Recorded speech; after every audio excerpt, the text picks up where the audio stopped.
Hey guys, in today's video we are cutting clutch number 1 of 2020. I'm super excited about this clutch. We have the opportunity to hit some super phantoms in this clutch. This was my phantom male to phantom female. I'm really excited. Let's jump into it. As always, please, if you like this video, please remember to like, share, and subscribe. All right, before we get into the cutting of this clutch, I just wanted to go over some little details. A lot of my current subscribers are not actually reptile people. I'm at 30 subscribers about there right now. And I know that a lot of them are friends and family who aren't into snakes like some of us are. So I'm gonna go over a few of the little bits and tips about why we cut, how we cut, is it safe to cut. So if you're not interested in that part of the video, I'm going to go ahead right here and I'm going to put up a time code of when the actual clutch cutting starts.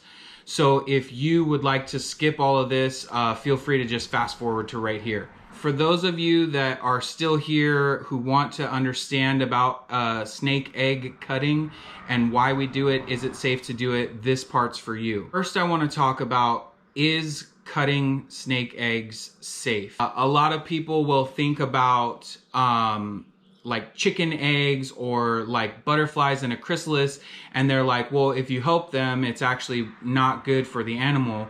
With ball pythons in particular, that is absolutely not the case. It's perfectly safe for them. I've been cutting eggs for 7 years. I haven't had any issues that resulted from egg cutting because snakes don't actually get their strength from the actual cutting. So why do we cut? Ball pythons, when they're born in the egg, they have what's called an egg tooth. An egg tooth is really just a piece of, it's like fingernail, I forget, it's called keratin, I think is what it's called. If that's wrong, I'll correct it here. But they a piece of fingernail that's right on the tip of their nose.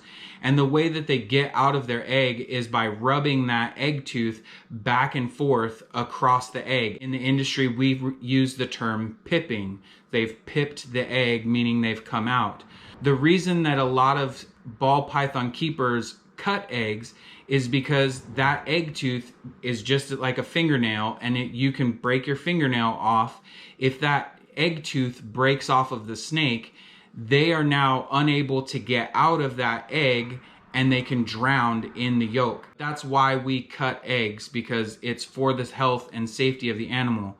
Another reason that we cut is because many keepers have shown through cutting where the ball python is swimming around inside that egg, and they can actually wrap themselves around the umbilicus, and it will actually squeeze them to death. As they grow, the umbilicus can actually kill them. So there are basically 4 different types of cutting utensils that people use typically. Number 1 would be a bare razor blade. One of the best examples of people who cuts using a bare razor blade would be Jay from Prehistoric Pets. When he's cutting his retic eggs, he's always just using a bare razor blade. The second method that one big breeder that I know for sure uses is Billy from Mutation Creation. He just did a rant, like a 40-minute rant this week about using giant scissors. There's nothing better or worse or right or wrong about it. He takes the egg, he rolls up a little piece of the top, and then he just snips the top right off in one clean motion. The third type of cutting utensil to use would be a pair of small little snipping scissors like these. I'll bring these in here close so that you can see the scissor, how it has that sharp tip.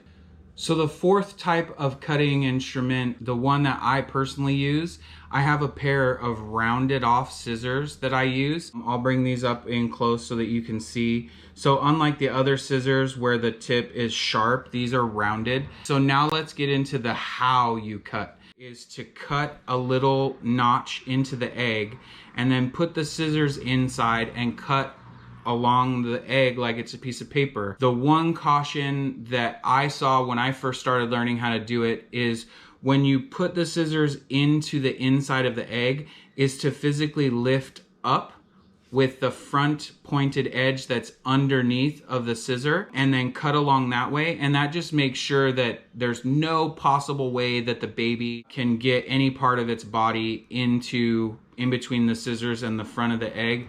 Once you've cut a few eggs, it's really kind of easy to do. So you'll see me cutting really quickly, and that's because I've been doing this for 7 years, so I'm comfortable cutting the way that I cut.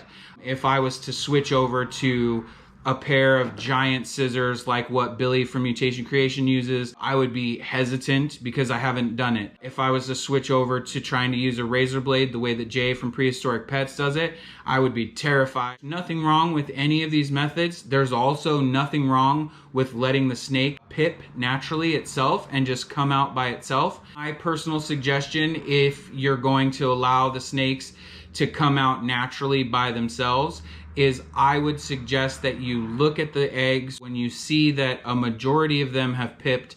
If there is 1 or 2 eggs that haven't pipped, is to just take a pair of scissors or whatever cutting them, just give it a little snip. That way, if the baby inside has lost its egg tooth, that opening, it will now be able to get its nose into that and come out of the egg. But again, if that's your choice, to each their own.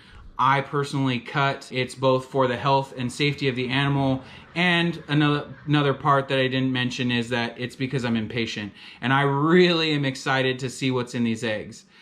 As always, what I'll do is I'll put a link in the description down below for any content creators that I mention in this video. Then decide for yourself if that's a method that you would like to try to use when you cut your eggs. All right guys, so let's get this clutch out of the incubator and we'll take a look and see what we got.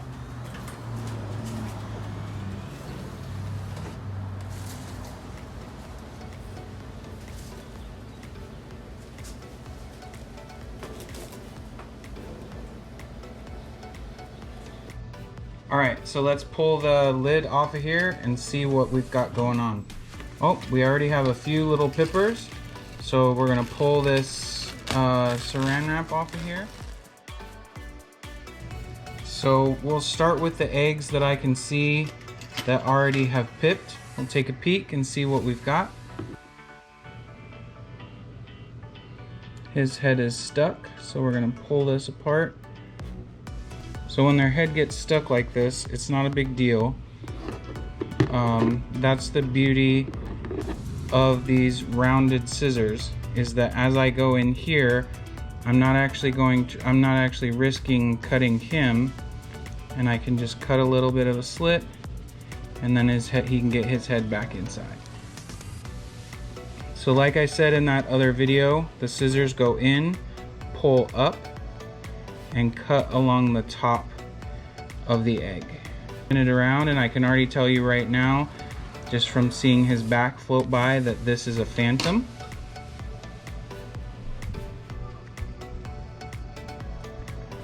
You can tell by the colors, the greens. I don't know if that's going to be picked up on camera. We'll move on to egg number 2.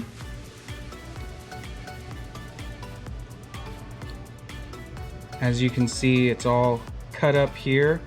That's all from the snake. Like I said in that video, his egg tooth, he uses that and just runs his face back and forth along the egg. Put the scissors in, lift up, and cut along the edge of the egg.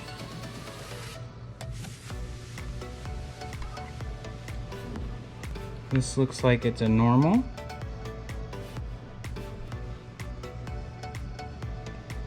Egg number 3.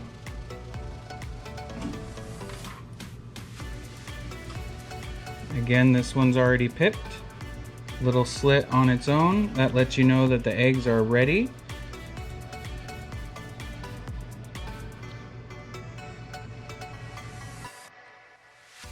And this right here, ladies and gentlemen, is the goal.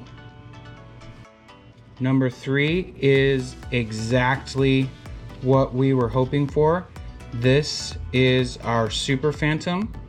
This is obviously the homozygous form of the gene. Exactly what we were looking for, the super phantom. egg number 4.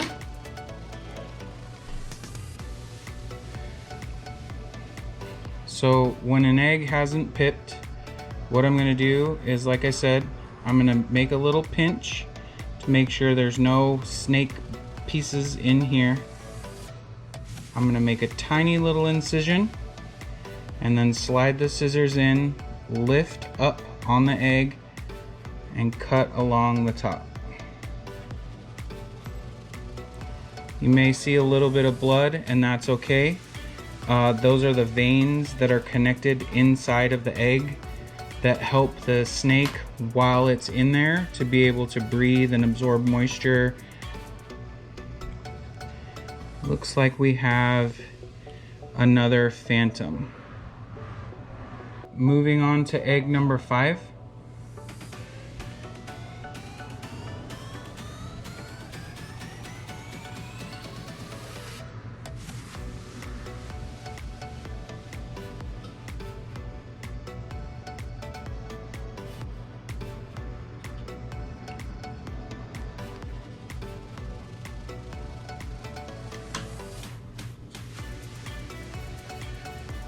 This looks like it's a normal, possibly a phantom. That's probably a phantom, now that I can see that piece of dorsal striping up along the back.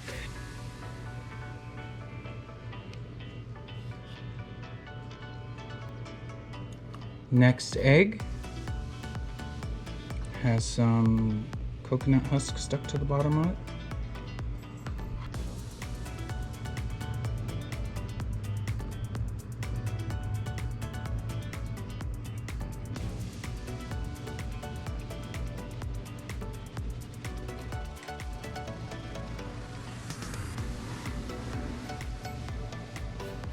So this is probably another phantom. I can't really tell, I'll have to see when it comes out of the egg. But that yellowing looks like it's a phantom to me.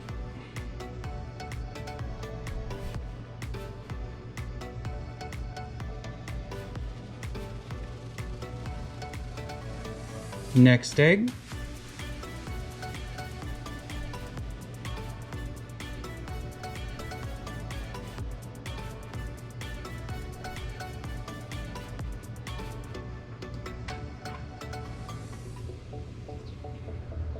And again, we got what we were hoping for in the Super Phantom.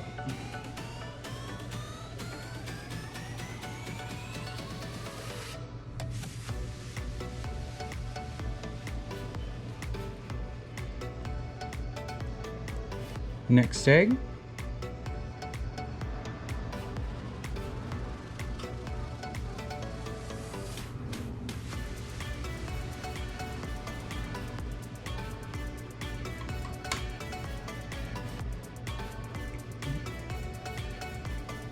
Beautiful. Looks like it's a possible phantom.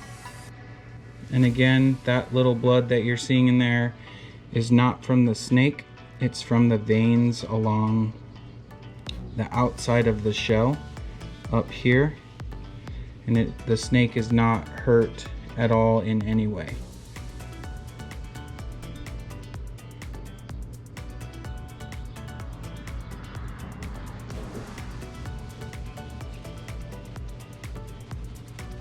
And the last egg, what do you think it's going to be? Steph, what do you think we're going to get here? It's going to be a super. Let's hope you're right. Come on, super.